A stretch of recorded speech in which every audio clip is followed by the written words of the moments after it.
الله الله يا الله الله يا ربي خالقا يا موتي دچي سمين هندنو سافكا جولتي نمي نو كجل جدان ديكا الحمد لله ربي يا خندم نفارونسا رزقينو خني ilmaani nu gammachiisa wal keessa laaqee dhiiraa fi dhalaa wal keessa ilmoo qabaachuun badhaasa rabbii ogeessa.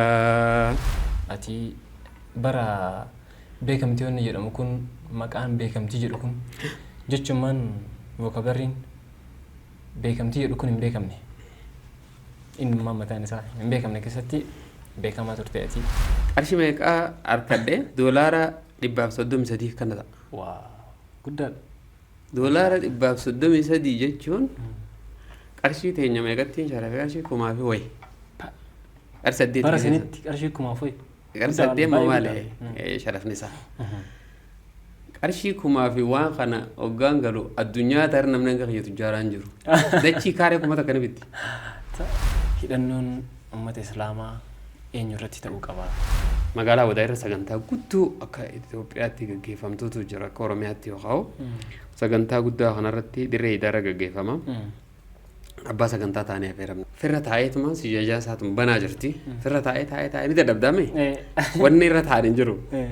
Wanni irra taa'an afata uummanni guutee jira. Uummanni takkaan isaaniitu naas hin beekan. Sagaleedhaan malee harkaan hin beekan siin hin jenne. Namni nu beeku hin jiru. Sagalee jira malee gaafa san viidiyoon hin jiru. Walaa yuutuuba irratti neetwoorkiin biyya tanaa danda'an turre akkas si yaajama mucaa kanarra taa'e. Teenyaan dhiitee dhiitichi mana gaddisee na kaase. Khayirraachi naan jee maali boo? Khayirraachi saluftee irra gattee isaanuma. Waan namaati naman gaafattu naan jee. Nashiidaan kun amma gosa hedduu jira. Tokkoffaa kan muuziqaa jira, kan muuziqaa hin qabne jira, kan faaruu jira, kan barumsaa jira. Kontentii illee gargar, istaayilii illee gargar, akkaataan illee meeshaan illee gargar yeroo baay'ee. Nama walumaa galatti hunda walitti qabee haraama godhu jira. Nama garii keessaa haraama godhee garii keessaa ulaagaadhaan halaala godhu jira. Tan muuziqaa san qofa keessaa fudhatu jira gariin.